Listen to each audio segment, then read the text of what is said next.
Bienvenidos. Welcome. Willkommen.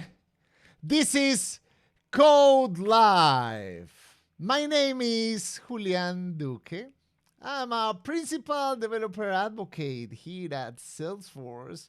And today we are going to continue with the journey, learning Apex from the point of view of a Node.js developer. As I mentioned on the previous codeLive that you can find on our YouTube channel, I've been a Node.js developer for a while, since 2011, and recently I've been on the journey of learning Apex. I have dabbled with certain things. I am not an expert. I'm pretty sure there are like real Apex experts here with me right now in the chat.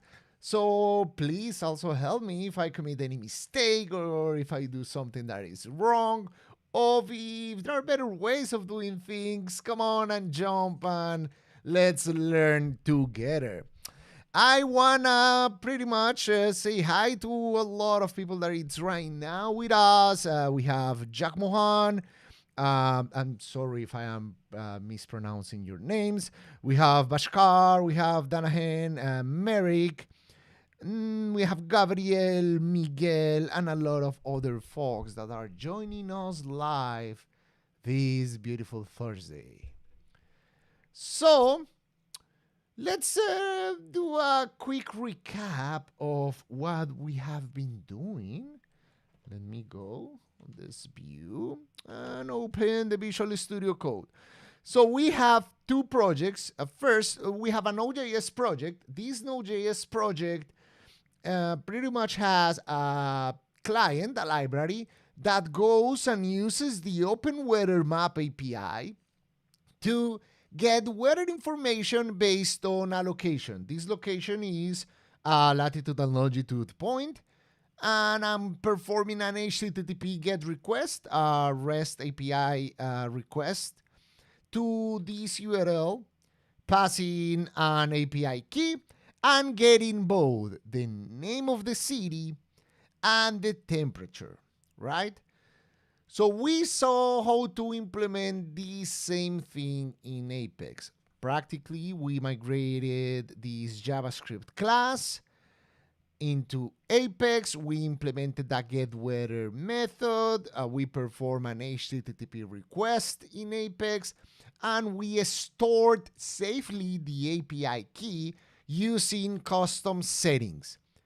Remember, in Node.js, to do that, we are going to use HTTP client library. In this case, we are using Undici, but you can also use the HTTP core module to perform the HTTP request. I decided to use a library because it makes our lives easier. It is one of the advantages that we have with the Node.js ecosystem is that we have NPM. We can get a lot of different plugins and libraries that other people have built. And sadly, that's something we are missing on the Apex or Salesforce ecosystem. We have App Exchange, mostly for applications, but I have not seen a very good use for specific libraries to use within Apex. If you have examples, please share them on the chat. So, we are getting this API key from the environment. Remember, I mentioned something called environment variables, depending on where we execute this application. If it is on our computer or if it is in the cloud, we can store these environment variables in there. And we have a server. This basic server that I implemented, always every request that I perform to this server is going to get the query string, the latitude and longitude, from the URL, and it's using the weather client to get the weather information and returning that weather information as a JSON, right? So let's execute the server again to see how this works. I have a server. I execute the server. It is running on the port 300 locally on my computer. Then I am using another terminal to perform an HTTP request. Let's say a GET request to that URL, localhost 300, and I pass the parameters, latitude 30 and longitude 19. Oh, I need to, of course, do a quote in here because a ampersand in a terminal, it is a background process. So it is not going to read this as a full command, but as an incomplete process or command. Now this is working. Okay, this is giving us the data from the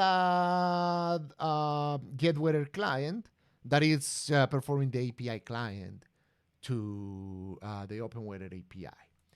So how we did this in Apex, remember we have a Salesforce project that we created using SFDX, and we have two classes. One is the weather client. The weather client is getting the API key from the custom settings. We created a custom setting on Salesforce.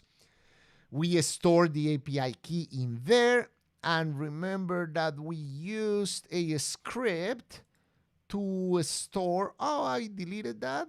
Yeah, I used a script to store that API key, but sadly I deleted that.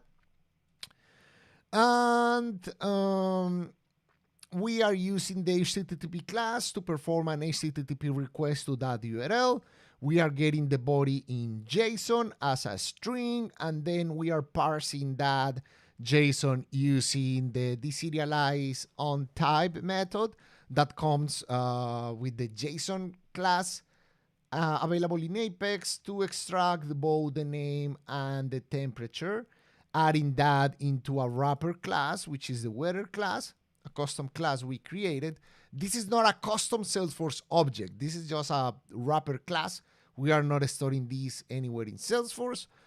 And the way we have to retrieve this information is by calling directly the weather data API client using SFDX. This code is deployed into the Scratch org. We can execute this anonymous Apex from Visual Studio Code.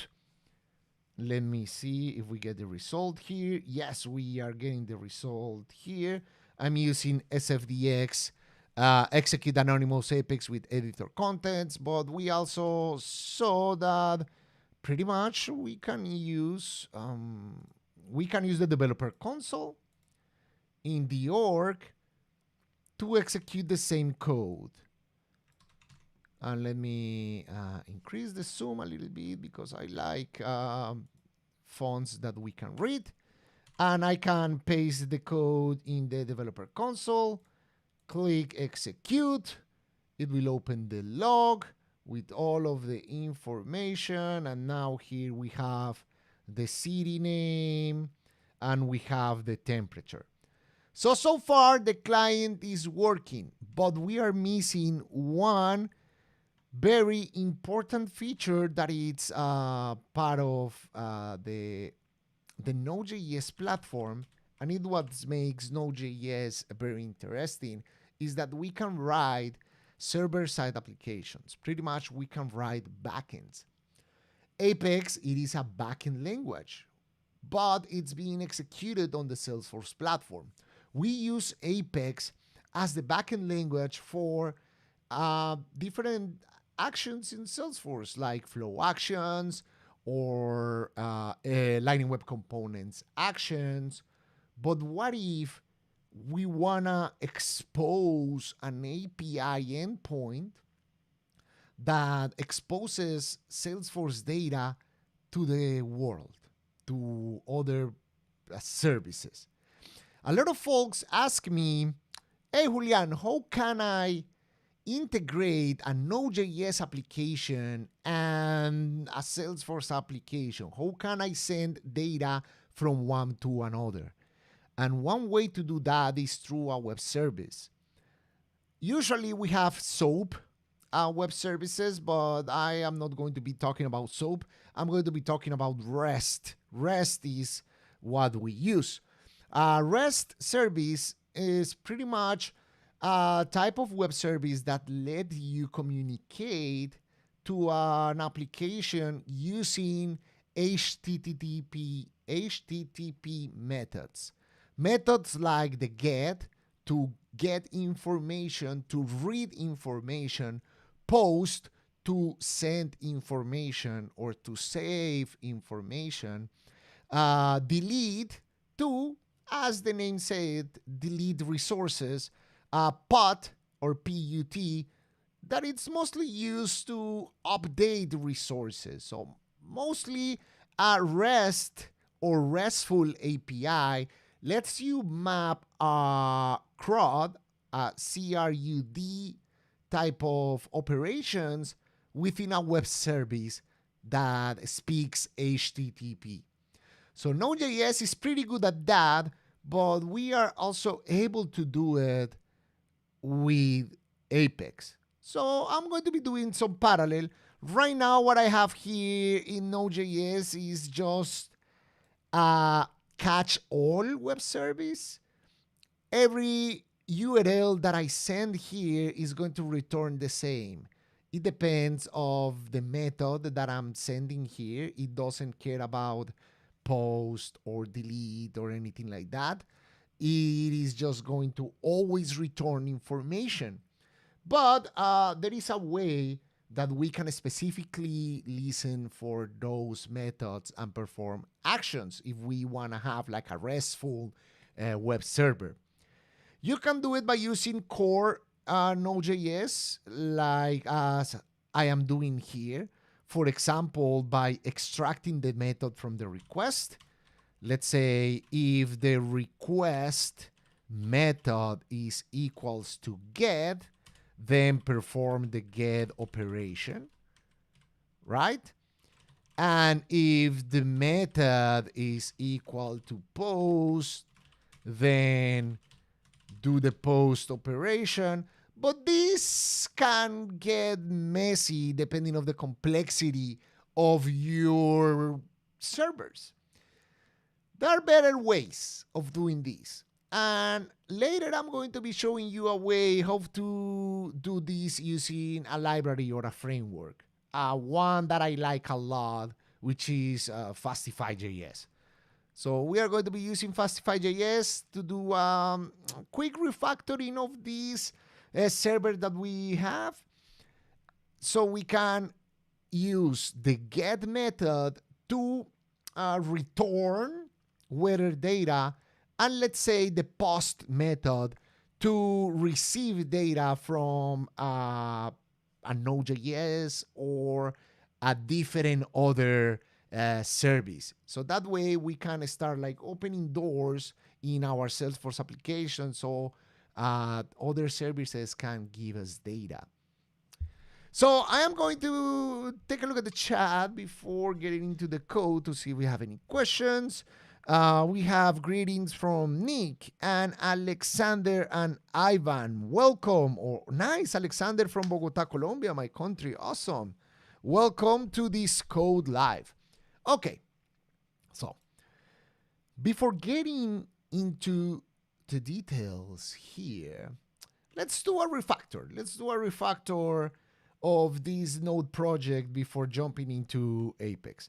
So what we have here, we have a catch-all server that pretty much gets the URL to extract the search parameters and then return the JSON information. Okay, now let's use Fastify. So how can we use Fastify? So as I mentioned before, for the ones that don't know about Node.js, Node.js uses NPM. NPM is the package repository for JavaScript and Node.js, where a lot of different libraries are available, and we are going to be using Fastify. So Fastify is a library that it's available in the Node.js ecosystem that is going to help you write APIs using HTTP. So we are going to install Fastify by using npm, then install, and then pass the name of the package. It's going to be npm install Fastify. npm is going to download Fastify from the internet. It's going to store it on my project, and it's going to add it as a dependency on my package.json. Then I can pretty much import the Fastify instance from Fastify, and I can create an instance of the server. So I will be able to get rid of all this code. Bye-bye code. I don't need you. Okay, this is getting slow. Okay, let's get rid of all this code.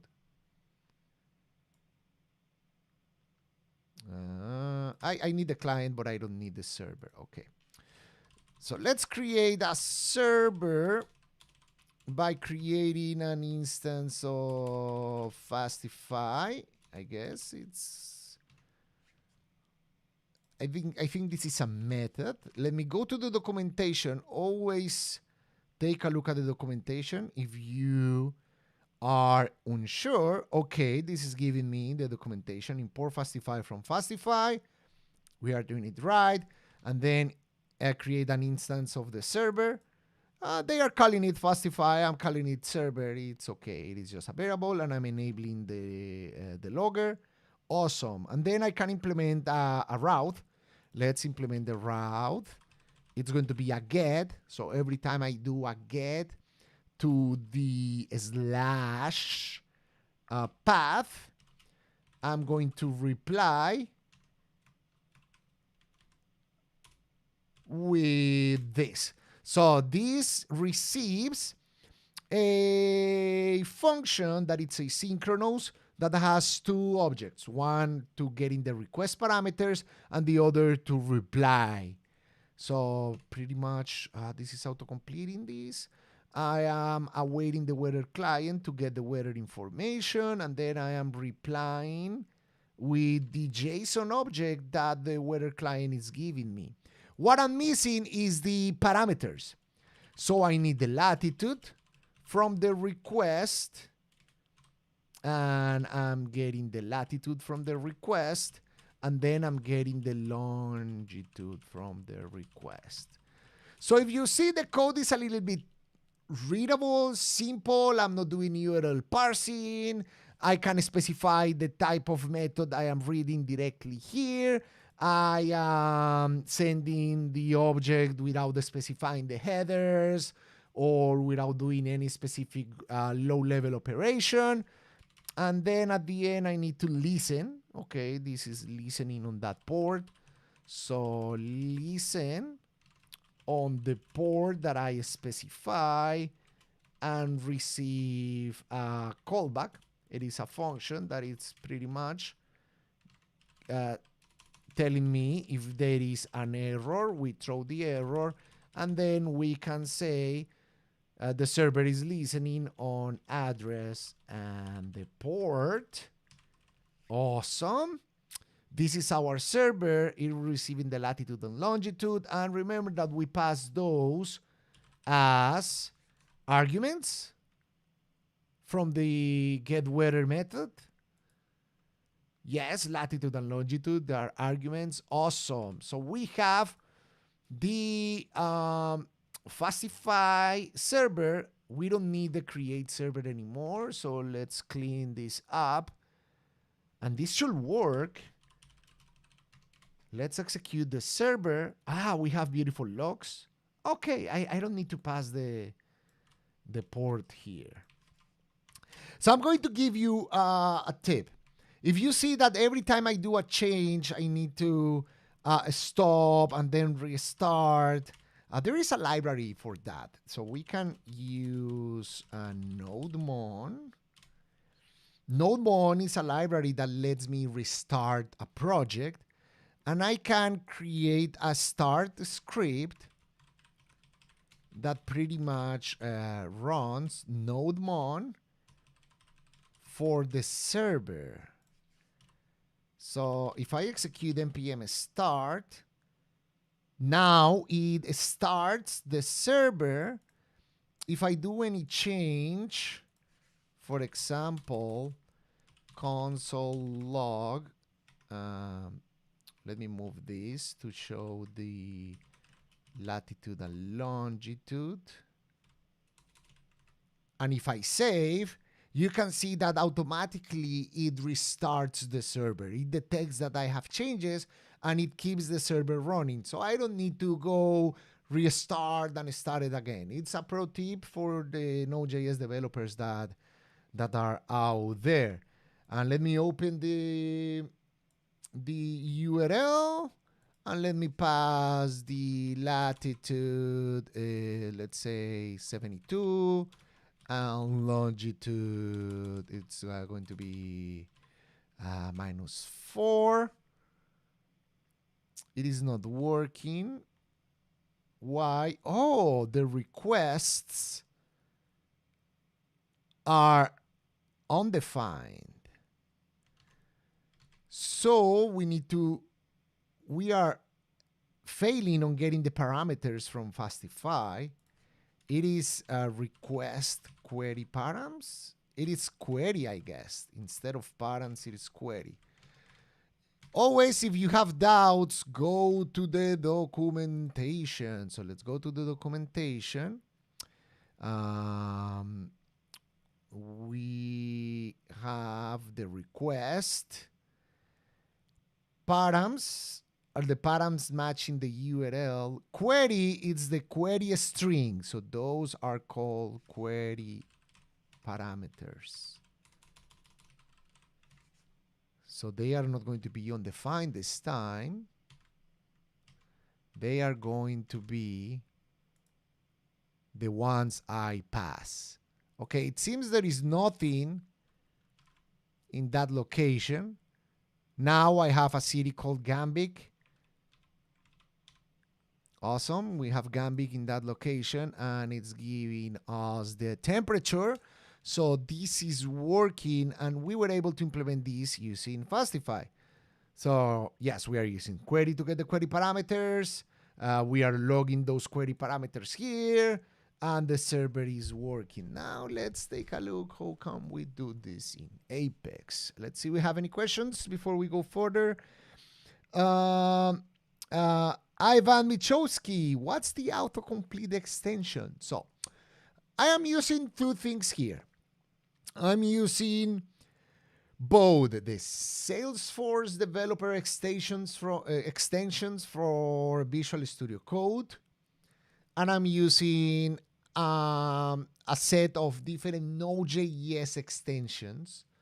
Those, you can find them on the Visual Studio Extensions Market. Visual Studio Extensions Marketplace. It's marketplace.visualstudio.com, and you are going to find or to search Node.js. And it's either the Node.js extension pack or the ones I use is the Visual Studio Code for Node.js by NodeSource. This seems to be the most popular and updated. And here you can see all the different plugins that are available for this Node.js extension. And also we have the Salesforce. If I type Salesforce properly, please.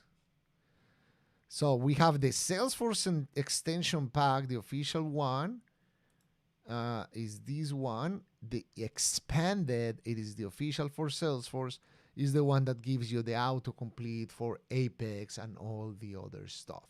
And the other thing that I'm using is GitHub Copilot, which I kind of like it and dislike it. It's an artificial intelligence code generator of some sort. Sometimes it helps you and gives you good recommendations. Sometimes it's giving you very bad ones. So it's a hit or miss.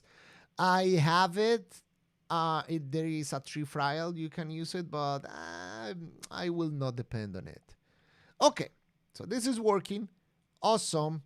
Let's go back to what we came for, which is Apex. So let's open Apex. And what are we doing here? So how can I create a REST service in Apex? Of course, we are going to go to the documentation.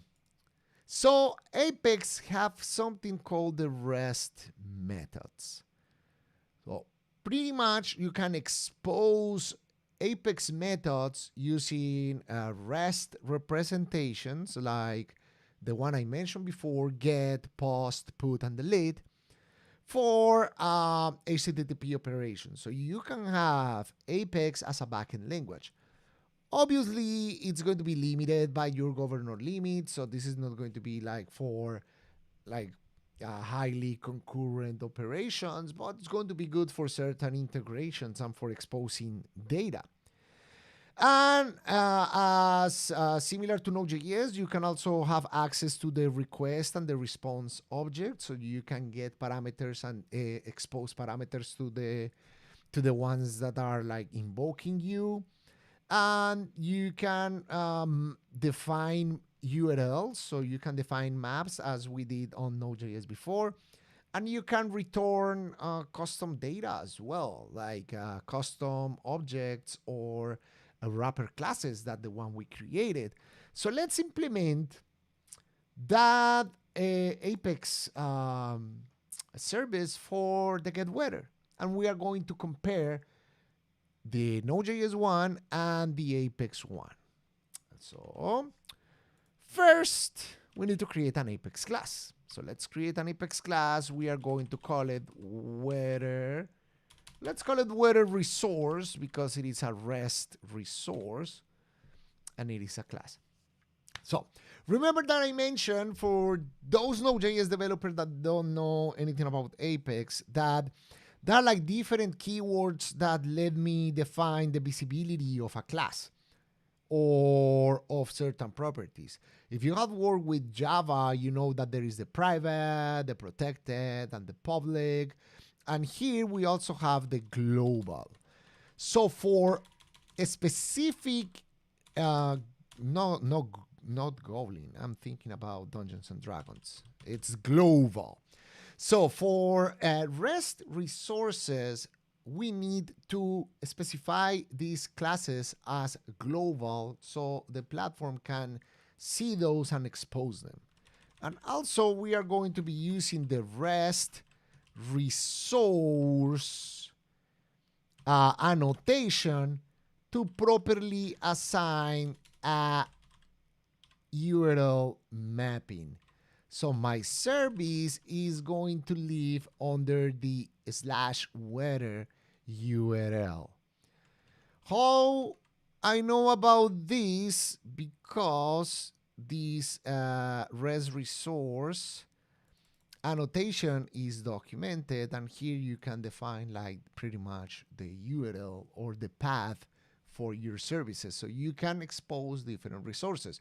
For example, if you want to have like an API for accounts, an API for leads, an API for contacts, etc., depending on the application you are building. If you are building, let's say, a React application, or if you want to expose this to a Node.js server that it's deployed in another hosting provider or in Heroku, or you want to extract that information or store information in Salesforce as well. Okay, so that's what we have here. Let's continue with our beautiful REST API. Then what we are going to do is specify a static method that will be serving the weather data. So it's going to return a weather data object. This is the wrapper class we created with the city and the temperature. So it is a weather resource. And let's call this doGet. This is going to be the get operation. And we are going to use an annotation specifying that this method is going to be called by a get request. So if I do a get request to this specific URL, is going to execute this method. Now we can get the REST request as the request. So we have the REST context and we get the request.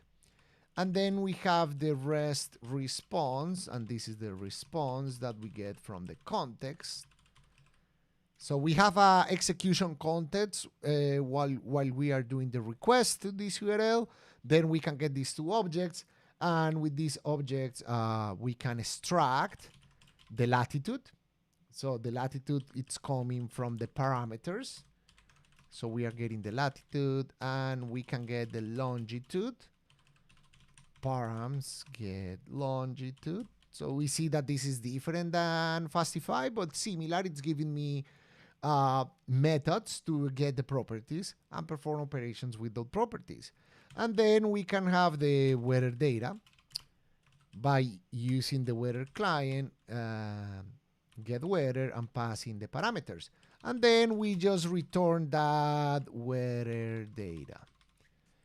Okay, this is our REST service. So if we deploy this to Salesforce, we will be able to perform an HTTP request and get this data. So let's do that. Go to the terminal, deploy. Let's deploy with SFDX for source push. If we have any issues, it will let us know, like, hey, there is an error and we cannot push your code, like the thing we just see here. The error is, there is an error on weather resource, okay. The global methods do not support return type of weather data. Okay, so we cannot return weather data. Why? Because weather resource is global, which is open to the whole world, but weather data is public. We need to turn this to global. So in order to share this class or make this class available to weather resource, we need to make it global. Let's try to push again. And let's see if that fixes our issue. Fingers crossed. And we deployed. Awesome. So we are able to deploy this. So what happened next? We need to perform an HTTP request to our server and get the weather data. So how can we do this? So let's go to the documentation. In the documentation, we have some examples here. Let's say a basic code example. Pretty much it says that, hey, you need to perform an HTTP request to your service or to your Salesforce instance by building the URL like this and by passing the name of your route. Okay, so my instance is this one. I pretty much open my org. So I'm going to copy my instance URL. And I'm getting the HTTP GET to my instance URL. Awesome.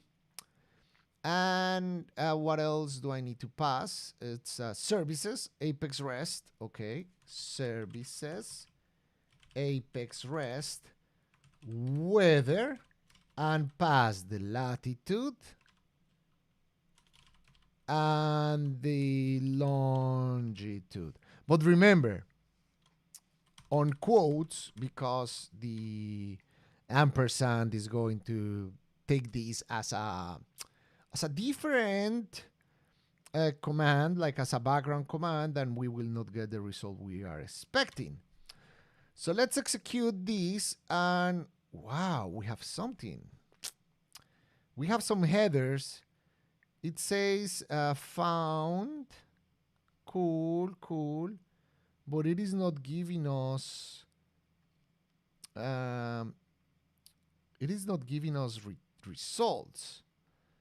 Let me change the HTTP client. Let me use Coral. Maybe with Coral, we can also perform this HTTP call. So let me copy this. So let's say this is a get operation. Give me, we don't have anything. So let's go back to the documentation. The documentation is telling us, hey, you need to perform this as an authenticated HTTP request. So we need to authenticate in order to get information. How can we authenticate? So there are like two things. We can create a connected app, perform the authentication so we can get a session ID. Or for this quick example, we can extract the session ID that we already have from our CLI. So how can we extract that? We have some code here, so add some questions. Where do we need to host this Node.js project in order to get connect with Salesforce?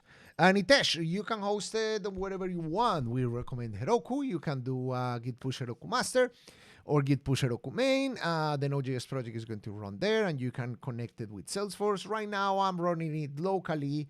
And what I'm trying to do is pretty much expose this service in Salesforce, and we will see how can we extract data from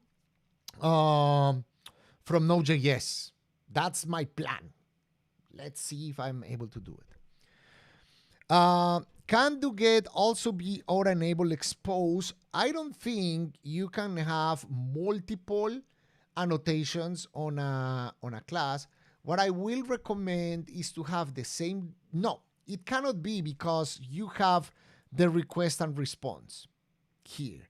So I will recommend to have a specific method with the logic as the one we have here, the logic that returns the weather data, and one that calls this as a out enable that performs all of the LWC logic, and this one that exposes these as a REST API because it has the different operations. You need to restructure the code and not make it work for both annotations. Awesome. What I was doing? Okay, authentication. So let's see how can we get this session ID just for testing purposes. Don't do this at home, just for testing purposes. I'm going to be getting the session ID for on my org by using force org display and then giving it the verbose flag. Remember, this command will expose sensitive information that allows for subsequent activity using your current authenticated session. This is a warning. I am exposing my org so all of you can hack me pretty much. Don't do this at home. This is a scratch org for me. I will delete it after this, so not worry. And for testing purposes, it works, but never do this on production environments. So I'm going to be getting the access token here. Thank you. I'm going to be storing it as an environment variable. Remember that we spoke about environment variables. Oh, I need to do it using single quotes, not double quotes, because I'm using another special character in Unix, which is the admiration. Okay, now I have the SF token as a variable, so I don't need to type it in the command. And then I can do curl, pass in the header. It's going to be authorization bidder with the SF token, right? I think with this, yeah, with double quotes, so it extracts the information from SF token, and then I can pass, I can pass the other URL. So the URL, remember, we are getting it from iOrg, so this is the URL from iOrg. So it is a get, the URL, services, Apex, REST, weather, latitude 19, 30, and longitude 19. And not getting information. Not getting information here. Why we are not getting information? So I have the latitude and longitude. It is returning the data as it is. I'm doing the URL mapping properly. What I'm missing? Please, chat, help me. What I'm missing? I'm going to check the documentation again to see if I'm missing something. No, I'm doing pretty much this as it is expected. It is an authorization better with the session ID. I'm calling the URL services Apex REST with the URL as it is. And let me see, SF token is the token that I am trying to use.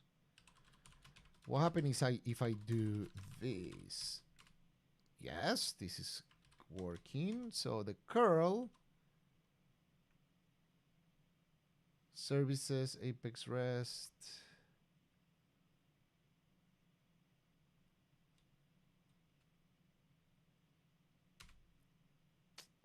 Am I missing something? Be authorization. There's not a typo in here. Huh. Do I need to force source push? Do I need to deploy again? No. I think it's already deployed. Yeah, it is already deployed. So we are missing something here. We are missing something. Closing quote. The closing quote. No, here I'm having the quote. I'm closing quotes everywhere.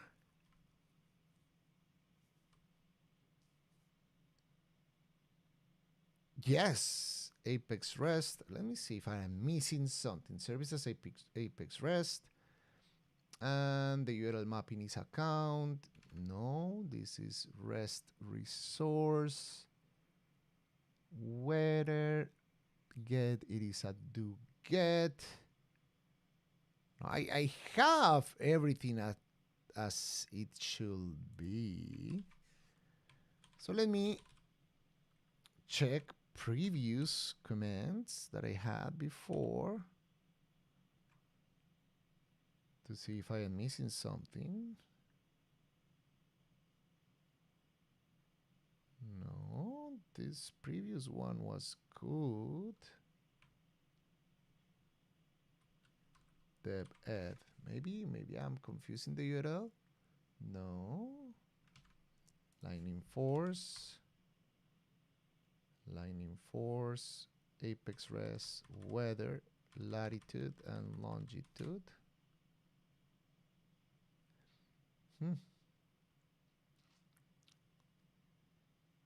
Yeah, it is not giving me information. So should I need to authenticate to get a new session ID? I don't think so, because this session ID is valid. So let me try to get the session ID again. Force org display verbose. Maybe I missed something. Yes, this is for app enterprise. This is the access token that I want. Oh, I'm not using the one that I want. I need to take this one. Yeah, I'm using the wrong one, I guess. Yes, I'm using the wrong one. Let me export SF token and update it to the proper one. And no. See. And let me change this URL. Instead of using force.com, let me use the salesforce.com one. So I'm changing the URLs here to use the ones that are properly. Okay. Remember that I'm learning how to perform this. So this is using salesforce.com. So sure, we should be doing the HTTP requests to sessions.com. And now we have an error, invalid session. Okay, we have an error, so that's good. Salesforce.com is the URL we want. And now let me see if the access token is the one that it's problematic. SF token equals, again, it is SF token equals with single quote. Please. Yes! Woo! It works. Whew, it got me sweating here. Okay. What I was doing wrong. Two things. First, I was using the org instance, which is lining.force, and the service is deployed on salesforce.com. Okay? First one. And second, I was using the wrong authentication ID. I made sure to use the proper one. So the access token. Whew. Okay, good thing. But I told you not to use the one from the CLI. Remember to use the OAuth 2.0 authentication. And there is a good documentation how to do it. When you go to check for the REST API, there is a step that tells you how to set up the authorization. So for that, you will need to create a connected OAuth application, and you will need to perform the authentication, a specific step, and it will give you that session ID. That session ID that it gives you is the one that you are going to be using for your applications. Okay? So now let's do a final thing. We have our Salesforce app deployed and it is working. Okay? So let's refactor the Node one. And let's say that now Node doesn't need to go to OpenWeather. Node needs to go to Salesforce. Okay? So let's change this. Our Node service is going to Salesforce. So we have a URL. Again, curl. It is agility? No, enterprise. So let's not commit the same mistake. Let's get it here. It is this instance. So it is HTTPS salesforce.com services Apex REST weather, and we are going to be passing the lat and lon. Awesome. Then we need to specify the header, which is authorization, better token, this API key. And the API key is not going to be the weather API key, but the SF token, right? Remember that we already have one. So what we are changing here, we are changing our Node.js server or our Node.js code to get the weather information from Salesforce instead from the Open Weather API. Salesforce already is getting the data from Open Weather API. And what I wanted to do this is to show you that you can get the data from Salesforce, right? And show that data in Node.js. And you will be able to do the same, like save data from Node.js to Salesforce by using the same REST API. What is changing? The structure of the data is different. I am getting the city and I am getting the temperature, right? Because the JSON is different. Basically, it's the same data. So we can, yeah, this is correct. Do you think this will work? Let's try Node server. This is working. And we are going to be open this. Let's add a different location. 1030. We have not found. Okay. Not found. Because I am making a mistake with the URL. Let's sure have the proper URL. I'm missing the .my. Yes, .my. So app enterprise, my Salesforce. Perfect. Let's restart. npm start. So it restart the code. So I don't need to go again and restart the code by myself. And refresh, and yes, this is getting data from Salesforce. So Node.js application is going to Salesforce and getting data, and that data is being shown in my application. Awesome. Nitesh, if we consider we have hosted this Node.js in Heroku, for each operation it is calling Salesforce REST service. Does it will not hit API limitations? Of course it will hit API limitations. REST API is limited by the governor limits. So this is why, even though this is a good way to extract data, it is not scalable if you are going to perform, like highly concurrent operations. This is why there are like better ways to synchronize data, like Heroku Connect, for example. With Heroku Connect, you are going to be able to perform a synchronization of data between Salesforce and Heroku using a PostgreSQL database. Or there are like other ways, like PubSub, maybe to submit information on an evented way from Salesforce to another application. And I want to explore that in future episodes. But this is a way you can explore data. You can export data. Let's do something quick.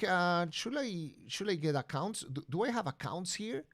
Can I quickly perform an account resource? So let me create a class, account resource.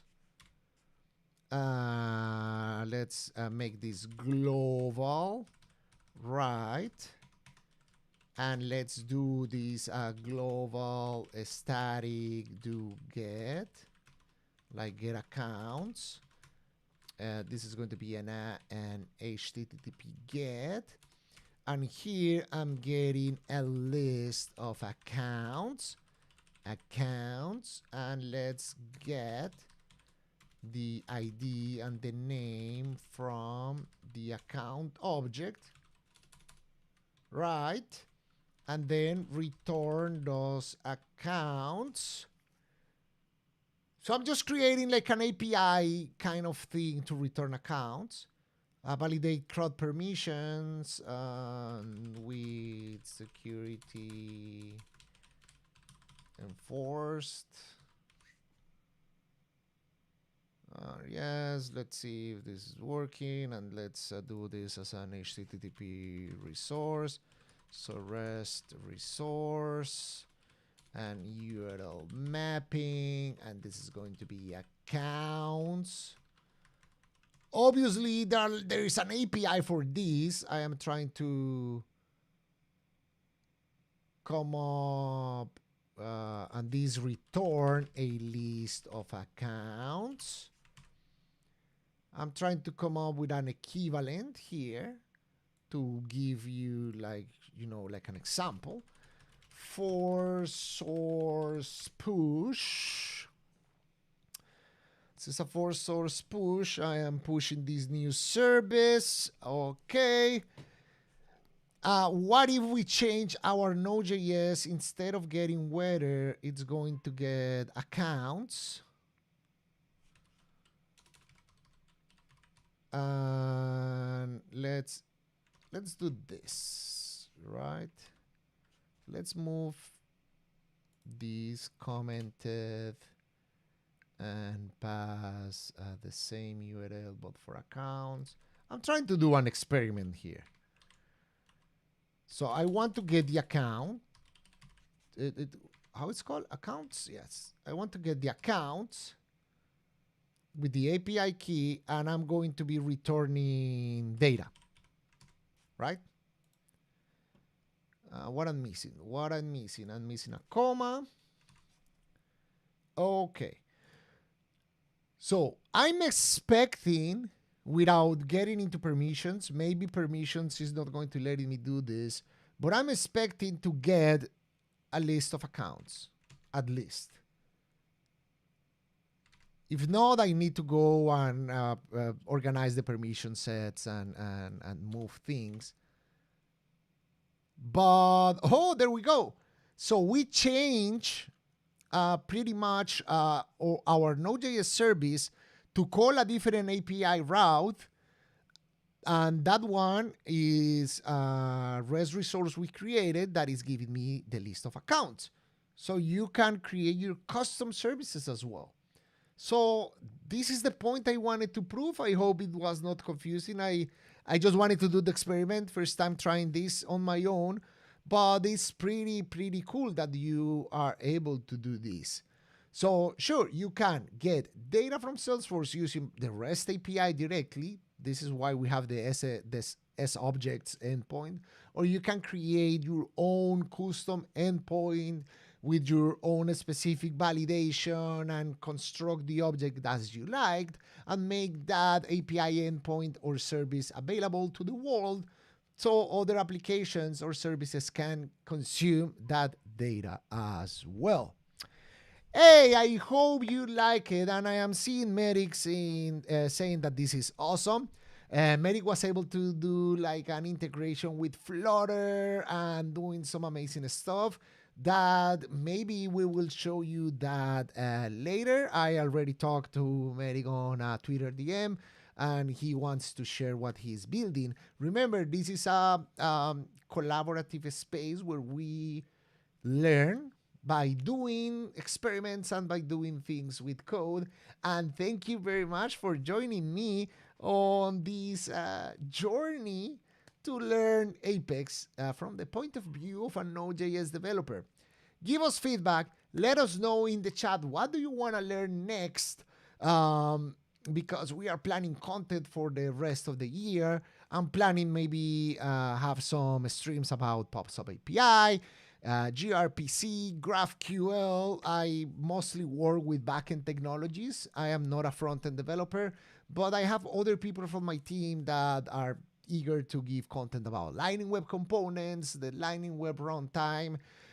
Make sure you follow Mohit Srivastava. He has been doing a lot of advanced Apex stuff. I've been learning from him. He has like more best practices and enterprise best practices. Alba creating also a lot of security content. Go and take a look at the previous codeLive and stay tuned for the following content we have prepared for you. Thank you very much for joining us here live, and see you on the next one.